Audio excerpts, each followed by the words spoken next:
नमस्कार। सुर्खियों के बाद एक बार बड़ी खबर का रुख कर लें, जिस पर सबकी निगाहें लगातार बनी हुई हैं, वो है राष्ट्रपति चुनाव। राष्ट्रपति चुनाव में वोटों की गिनती लगातार जारी है। दूसरे राउंड की काउंटिंग खत्म हो चली है। 1349 वोट के साथ द्रौपदी मुर्मू भारी बढ़त। यशवंत सिन्हा को अब तक 537 वोट मिले हैं। दूसरे राउंड में 10 राज्यों के वोटों की गिनती हुई है। कुछ एक घंटे बाद ये ऐलानिया तौर पर बताया जाएगा कि राष्ट्रपति चुनाव में द्रौपदी मुर्मू जीत गई है। जीत उनकी हालांकि लगभग तय थी गणित के हिसाब से।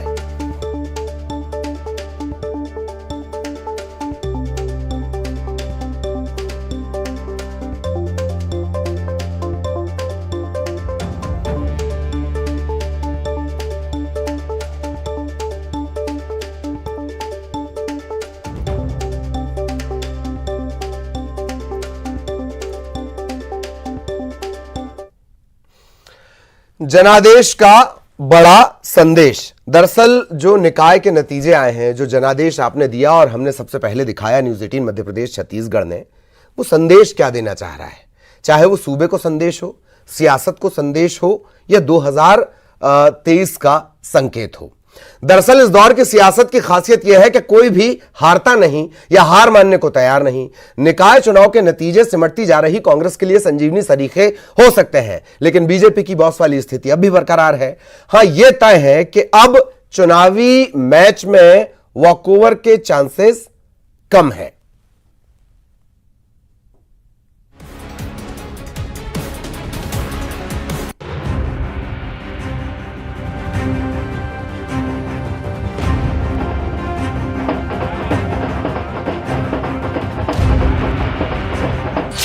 निकाय के नतीजे सब हैं आगे तो कौन पीछे। जीत के बाद क्या खाली है हाथ। 22 में खेल सारा, 23 का क्या इशारा। बागियों ने बीजेपी के पेंच फंसाए, 7 निगम गंवाए, 9 है पाए। 5 पर आया है हाथ, पर 3 विधायक साफ। हमारी भी जय जय, तुम्हारी भी जय जय। निकाय के नतीजों के बाद शहरों से मिले संकेत दोनों दलों के लिए महत्वपूर्ण है। ये न सिर्फ नेताओं के लिए घंटी है, बल्कि सूबे की सेहत पर सीधा असर डालेंगे। आगे बढ़ने से पहले जरा सुन लीजिए कि निकाय के नतीजे में सभी जीते हैं। वीडी शर्मा कांग्रेस के जश्न को झूठा बता रहे हैं। कांग्रेस ने कहा बच्चा कहीं हो, जश्न बीजेपी मनाती है। वो तो जश्न मनाते रहे, उससे क्या होता है। झूठा जश्न कोई मना सकता है, वो तो झूठ बोलने माहिर हैं। 2015 में भारतीय जनता पार्टी 16 सीटें हमारे महापौर की जीती थी। इससे आप परिचित हैं। इस चुनाव में पूरा पुलिस, पैसा और प्रशासन का, मैंने कहा है बहुत दफे, उपयोग किया गया। और अब तो बीजेपी ने साबित कर लिया कि सरपंच से लेकर राष्ट्रपति चुनाव तक में पैसे का वो उपयोग करना चाहते हैं।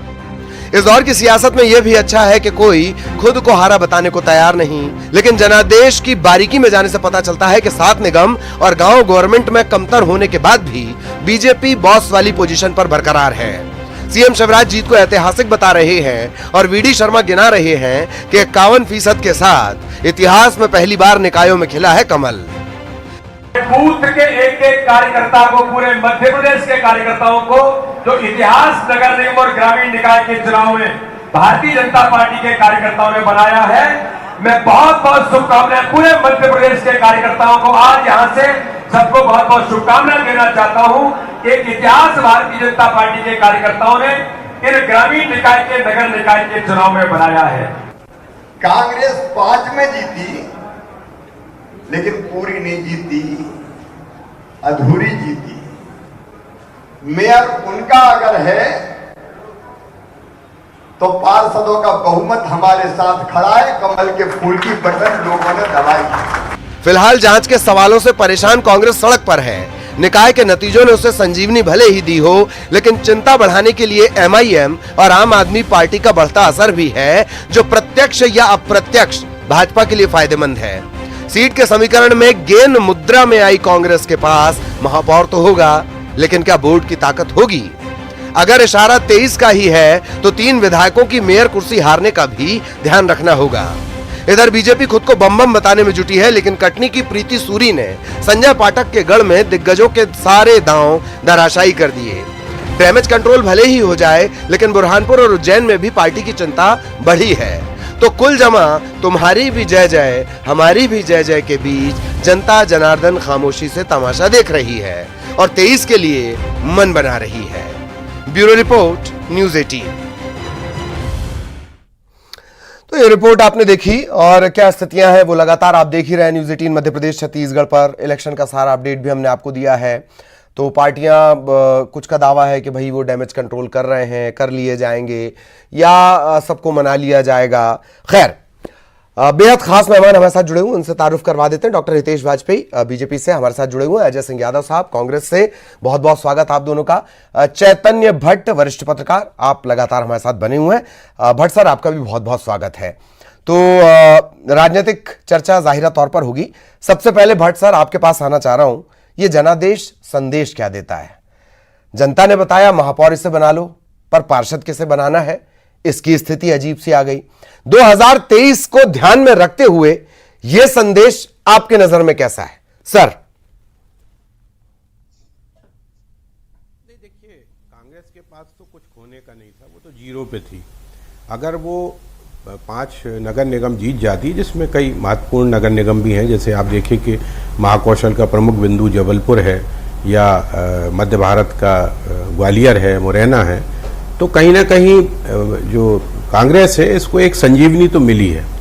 क्योंकि 2018 के बाद जो सत्ता में आई थी कांग्रेस और उसके बाद अपने अंतर्द्वंद के कारण उसकी सरकार गिर गई, तो वो पीड़ा उसके मन में बहुत है। आप अधिकतर आप डिबेट्स में ये देखिए कि वो कहते हैं उनके कि हमारे पैसे के दम पे हमारी सरकार गिराती, तो उस पर एक बहुत ठंडे मलहम की जो कोशिश जनता ने उनके तरफ की है, तो उनको एक मलहम लगा है कि हमने 5 जो हैं वो नगर निगम जीत लिए हैं। 2 नगर निगम ऐसे थे जिसमें अगर AMIM नहीं खड़ी होती तो शायद बुरहानपुर भी इनको मिल जाता, क्योंकि 400-500 वोटों का अंतर था। ये मुझे लगता है कि ये जो भी नगरीय निकायों के चुनाव थे, ये होते तो स्थानीय स्तर के मुद्दों पर हैं, लेकिन ये बहुत महत्वपूर्ण है, क्योंकि ये जनता का मूड देखने वाली स्थिति थी कि जनता किस मूड की तरफ जा रही है, परिवर्तन चाहती है या उन्हीं को सत्ता में पुनः बिठाना चाहती है जो लंबे समय से सत्तासीन है। तो जनता ने भी एक दोनों पार्टियों को हल्का हल्का इशारा दे दिया है, झटका दे दिया है कि आप दोनों अपनी अपनी इस परिस्थितियों को और अपनी स्थितियों को सुधार लीजिए। ना उसने भारतीय जनता पार्टी को बहुत ज़्यादा महत्व दिया। ठीक है, छोटे जो नगरीय आपके परिषद हैं, नगर पालिका, उनमें निश्चित रूप से भारतीय जनता पार्टी को बहुत बहुमत मिला है, लेकिन जो बड़े नगर निगम हैं उसमें निश्चित तौर पे भारतीय जनता पार्टी को, क्योंकि पिछले जो लंबे अरसे से 16 नगर निगमों में भारतीय जनता पार्टी काबिज थी, और अगर उसमें से 7 या 8 चली जाती हैं उनके हाथ से, तो आप समझिए कि 50% जो है वो उनके हाथ से सत्ता नगर निगमों की निकल गई है, जिसमें से आम आदमी पार्टी भी है, निर्दलीय प्रत्याशी भी है। मुझे लगता है कि जैसे आप देखिए कि ग्वालियर हो या मुरैना हो या कटनी हो, इनमें जो आयातित नेता थे, जो भारतीय जनता पार्टी में कांग्रेस की तरफ से आयातित नेता थे, उनमें और भारतीय जनता पार्टी जो पुराने नेता खाटी कार्यकर्ता हैं, उनके बीच में एक सामंजस्य की स्थिति नहीं बनी, जिसका परिणाम ये हुआ कि यहाँ पे कटनी में आप प्रीति सूरी जो निर्दलीय, जो भारतीय जनता पार्टी की पुरानी कार्यकर्ता थी और जो उनका बड़ा समाज सेवा का बड़ा काम है, उनके पति भी 2 बार पार्षद रह चुके हैं, तो जनता ने उनको जीत दिला दी। संजय पाठक ने बहुत कोशिश की थी, VD शर्मा का भी वहां बहुत प्रभाव है, और उन दोनों की पूरी कोशिश थी, और संजय पाठक के ही कारण ज्योति दीक्षित जी को टिकट भी मिली थी, लेकिन प्रीति सूरी ने उनके तमाम जो दावे थे उनको खंड खंड कर दिया। पाठक साहब ने तो ये तक दावा कर दिया था कि वो 50-60 हजार की लीड से इस चुनाव को निकलवा लेंगे। कहीं मैं पढ़ रहा था, पाठक साहब का ये भी दावा था। खैर, डॉक्टर वाजपेयी भी हमारे साथ जुड़े हुए हैं। डॉक्टर वाजपेयी, होता है बयानों में शब्द की जो सीमाएं थोड़ी आगे चली जाती हैं, प्रचंड जीत, ऐतिहासिक जीत, क्या वाकई आपको लग रहा है कि निकाय में आपको इसी तरह की जीत मिली है वाजपेयी? देखिए, चूंकि बच्चा हमारे यहाँ हुआ है तो पड़ोसी तो नाराज होंगे ही साहब। वो देखेंगे यार ये बच्चा थोड़ा सा पीलिया हो गया है, इसको थोड़ा जॉन्डिस है, लेकिन इसको हम लोग सर फिजियोलॉजिकल जॉन्डिस बोलते हैं। हाँ। हमारी मेडिकल की टर्मिनोलॉजी में, जो 14 दिन में ठीक हो जाता है। हाँ। तो आप मान के चलिए अगले 14 महीने में ठीक हो जाएगा, जो थोड़ा बहुत कमलनाथ जी को दिख रहा है ना। हाँ। आप ये सोचिए साहब, 16 नगर निगम में से 9 नगर निगम हम जीत रहे हैं, 7 हार रहे हैं जी। तो बच्चा किसके यहाँ पैदा हो रहा है? वो 11 हार रहे हैं और 5 जीत रहे हैं, तो बच्चा किसके यहाँ पैदा हो रहा है, ये बताइए आप जी। ठीक है। फिर उसके बाद आप आ जाइए 884-86 पार्षदों में से 491 पार्षद हमारे हैं। हाँ। यानी 55% पार्षद हमारे हैं और 250 के करीब 33% पार्षद उनके हैं नगर निगम में। तो भट्ट साहब आप बताइए ना, बच्चा किसके यहाँ पैदा हुआ? आप बताइए। चलिए मेडिकल भट्ट साहब खुद स्वीकार कर रहे हैं। हाँ। भट्ट साहब खुद स्वीकार कर रहे हैं हाँ। कि साहब 80% पालिका और परिषद, भट्ट साहब ने तो बोल दिया वो तो छोटे छोटे हैं। भट्ट साहब ये छोटे छोटे है ना, विधायक क्षेत्र बन जाते हैं मिलकर, क्योंकि मध्य प्रदेश 80% ग्रामीण इकोनॉमी है, तो हम इसको डिस्काउंट नहीं कर सकते। मतदाता है, बटन दबाए उन्होंने कमल के ऊपर, तो एक मतदाता है, चाहे वो ग्रामीण क्षेत्र का हो, हाँ, लेकिन परिषद का हो, पालिका डॉक्टर का साहब हो। एक सवाल आप ही के टर्म में, जी जी, वोट देगा। आप एक टर्म में एक सवाल मैं भी कर लेता हूं। ये तो आप भी जान रहे हैं कि 9 का जिक्र आपने किया, पर 2 को आपका खुद का संगठन ये मान रहा है कि वहां की जीत जैसी नहीं है। तो यह भी तय है कि आपके ही टर्म में सर्जरी की घनघोर जरूरत है, यह तो आप मानेंगे। मैंने आपको पहले ही बोल दिया ललित जी, आपके बोलने से मैं आपको भी तो जानता हूं, ऐसा थोड़ा ना कि नहीं जानता हूं। मैंने पहले ही बोल दिया कि बच्चा तो हमारे यहाँ ही हुआ है। नाच भले ही कमलनाथ जी ने बच्चे को पी लिया है, मान लिया मैंने, तो हाँ। पी लिया को हम ठीक करेंगे ना, कह तो रहे हैं 14 दिन में हो जाएगा, लेकिन फिजियोलॉजिकल जॉन्डिस है, कार्मिक जिसको पीलिया बोलते हैं ना, जो नॉर्मल होता है, मैं उसकी व्याख्या बाद में करूंगा अभी आपको, बट इट एक करेक्टेबल डिसऑर्डर है। तो मेरा मानना यह है कि आज जिसके ओर भट्ट साहब ने इशारा किया है वो करेक्टेबल डिसऑर्डर्स हैं, क्योंकि देखिए जबलपुर नगर निगम में भट्ट साहब, जब मतदाता बूथ के अंदर घुसता है तो उसके सामने 2 मशीन होती है। वो एक बटन दबा रहा है कमल का बहुतायत में 44 वार्डों में, और एक बटन दबा रहा है हमारा रिजेक्शन का कि नहीं साहब हमको डॉक्टर जामदार नहीं चाहिए। मान लिया हमने इस बात को, हाँ ठीक है ना साहब, लेकिन 44 वार्डों में वो हमको जिता रहा है भट्ट साहब। तो इसका मतलब ये थोड़ा ना है कि वो चाहता है कि बच्चा उधर पैदा हो जाए जी, तो वो बच्चा तो इधर ही चाहता है, लेकिन आपने ठीक कहा उसके कुछ अपेक्षाएं हैं और मेरी आपसे कई चैनल पे डिस्कशन भी हुआ है, हम उस पर ध्यान देंगे। मैंने खुले रूप में कहा है कि जबलपुर और ग्वालियर की दूरी वल्लभ भवन से इंदौर और भोपाल की अपेक्षा थोड़ी ज्यादा हो गई है, जिसको हम दुरुस्त करेंगे। और आपने जितनी बातें कही है वो सब संज्ञान में आ गई है। 14 महीने का टाइम दीजिए, पीलिया भी खत्म होगा और स्वस्थ बच्चा लेकर हम विधानसभा में आएंगे। जी जी, यादव साहब आपके पास में आ रहा हूं, इसमें मेरा ख्याल है आप भी इत्तेफाक रखते हैं कि पॉलिटिकल पीलिया को खत्म करने में या डैमेज कंट्रोल में आपके अपोजिशन में जो पार्टी है उसका ट्रैक रिकॉर्ड जबरदस्त रहा है। आपके पास स्थितियां यही कि महापौर रहेंगे पर पावर अपेक्षाकृत कम रहेगी। यादव साहब देखिए ललित जी, मध्य प्रदेश के नगरीय निकाय चुनावों का परिणाम 2 बातें स्पष्ट तौर पर कहती है। एक, भारतीय जनता पार्टी के खिलाफ जनता ने जनादेश दिया है, भाजपा के मतों में भारी गिरावट आई है जहां भाजपा खड़ी थी, और दूसरी तरफ कांग्रेस पार्टी के पक्ष में जनता का स्पष्ट समर्थन दिखाई देता है। 16 में से भाजपा 7 निगम हार गई और 2 निगम भी मान लीजिए तकनीकी, प्रशासन, किस्मत जो भी मान लीजिए, लेकिन जीत जैसा अंतर तो नहीं है। विधानसभा के हिसाब से अगर हम बात कर रहे हैं तो वो अंतर लगभग बराबर है। वो अंतर ऐसा तो नहीं कह सकते कि भाजपा कह दे कि उज्जैन में विधानसभा में भाजपा की लीड चालू हो गई है, जबकि आप नगर निगम केवल 400 वोटों से जीते हैं, तो इसलिए वो भी आपकी केवल तकनीकी रह गई है। बुरहानपुर में आपने बी टीम लड़ा के जिस तरह से जीती है। मध्य प्रदेश में ललित जी 4 प्रमुख इलाके होते हैं। महाकौशल इलाके की 3 नगर निगम में से 2 भारतीय जनता पार्टी, तीनों नगर निगम हार गई, 2 कांग्रेस जीती, जबलपुर, छिंदवाड़ा और कटनी भी भाजपा हार गई। चंबल, ग्वालियर की दोनों नगर निगम मुरैना और ग्वालियर कांग्रेस जीती। बिंद की 3 में से 1 अकेली सतना भाजपा के पास बची, 1 आम आदमी जीती और रीवा कांग्रेस जीती, जबकि बिंद में हमारे विधायक केवल 2 बचे। रीवा में जी जी, वो बड़ा इंपॉर्टेंट है, भाजपा के, भाजपा हारी जी, ये दिख रहा है। आप पूरी तरह जीत नहीं पाए, दिक्कत इस बात की है, सवाल इसे लेकर है। देखिए ललित जी, आपको मैं इसीलिए पूरा आपको ज्योग्राफिक ट्रेंड समझा रहा हूं। ये मध्य प्रदेश के 170 विधायकों के इलाके हैं जहां कांग्रेस ने लीड करी है, और भाजपा जो 6-7 निगम जीती है वो पूरी केवल मालवा में जीती है, जहां मालवा में ले दे के 50-60 विधानसभा की सीटें रह जाती हैं। तो आप समझ सकते हैं कि अगर आप विधानसभा का एनालिसिस करेंगे तो 160-70 विधानसभा क्षेत्रों के इलाके में कांग्रेस के पक्ष में ट्रेंड है, और भारतीय जनता पार्टी के बड़े नेताओं की साख समाप्त हो गई।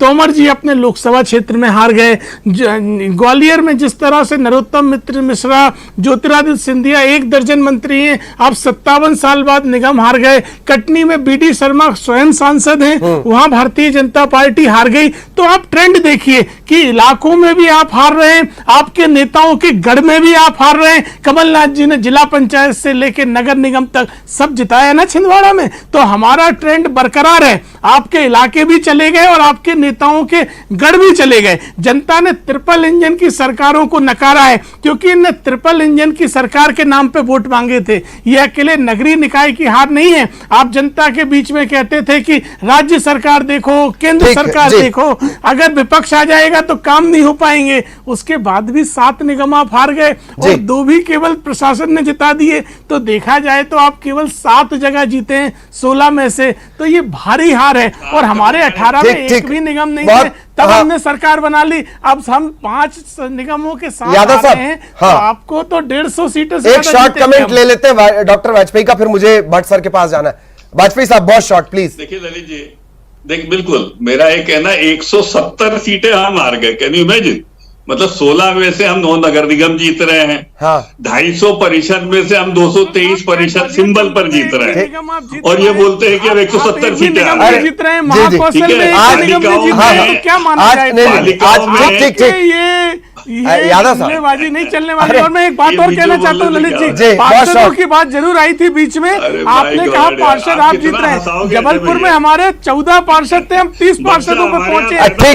कौन? यादव साहब, अरे मुझे बताइए, ग्वालियर में यादव साहब, वाजपेयी साहब, मैं भट्ट सर के पास जाना चाह रहा हूँ। वक्त बहुत कम बचा प्लीज, वक्त बहुत कम बचा प्लीज। कुछ सेकंड के लिए आपके पास आ रहा हूँ, सब जगह कुछ सेकंड के लिए। अरे यादव साहब सुनिए तो, बड़ा अच्छा सवाल भट्ट सर से जो पूछ रहा हूँ। भट्ट सर बहुत शॉर्ट में जवाब चाहिए। 2014 के बाद से कांग्रेस का जीतना और सरकार बना लेना, इसके बीच का गैप बहुत बढ़ गया है। इन परिस्थितियों के बीच लास्ट कमेंट आपका सर, बहुत शॉर्ट में प्लीज। नहीं, देखिए, जो अभी डॉक्टर वाजपेयी ने कहा कि बच्चा पैदा हुआ है और वो उसको पीलिया है, तो मुझे लगता है कि पीलिया सबसे ज्यादा खतरनाक रोग रहता है। अगर आपने थोड़ी भी उसमें लापरवाही करी तो वो पीलिया वाला बच्चा मर भी सकता है। तो वाजपेयी जी तो बहुत विद्वान प्रवक्ता हैं। महाकौशल में जो हार हुई उसके पीछे मैं मानता हूं कि भारतीय जनता पार्टी ने महाकौशल को बहुत उपेक्षित रखा है। यही कारण है कि इसका प्रतिबिंब जो है वो इस नगरीय निकाय चुनाव में दिया गया। तो मेरी तो प्रार्थना भी है और उनसे अपेक्षा भी है वाजपेयी जी से कि वो भविष्य में महाकौशल को जो उपेक्षित रखा उस पर तरफ ध्यान देंगे। और चुनौती तो है, देखिए भारतीय जनता पार्टी के सामने भी चुनौती है, और कांग्रेस के पास तो कुछ खोने नहीं था, तो उसको जो कुछ भी मिला उसके लिए बहुत बड़ी चीज है। तो लेकिन दोनों पार्टियों के लिए एक जो 2 नई पार्टी आई है वो भी एक बहुत बड़ी चुनौती है, चाहे आपकी आम आदमी पार्टी हो चाहे MIM हो। तो दोनों ही पार्टी के लिए एक संकट की स्थिति है, और इसमें अगर आप बेहतर तरीके से प्रबंध नहीं करेंगे तो इसका दुष्परिणाम आगामी विधानसभा चुनाव में देखने को मिल सकता है। जी जी जी, चलिए, आज थोड़ा दूसरी खबरें भी थी, इस वजह से चर्चा थोड़ी कम हो पाई, बहुत सारे सवाल बाकी रह गए। बहुत बहुत शुक्रिया आप सभी का। जबलपुर का जिक्र भट्ट सर ने किया, तो जबलपुर का जो पूरा घटनाक्रम रहा है संस्कारधानी का, अब वो सोशल मीडिया में एक दूसरे पर आरोप प्रत्यारोप की शक्ल में पब्लिक डोमेन में पड़ा हुआ है, उसमें कोई आरोप प्रत्यारोप की बात नहीं है। तमाम जो मेहमान थे उनका बहुत बहुत धन्यवाद, और आज की इस चर्चा में इतना ही। नमस्कार।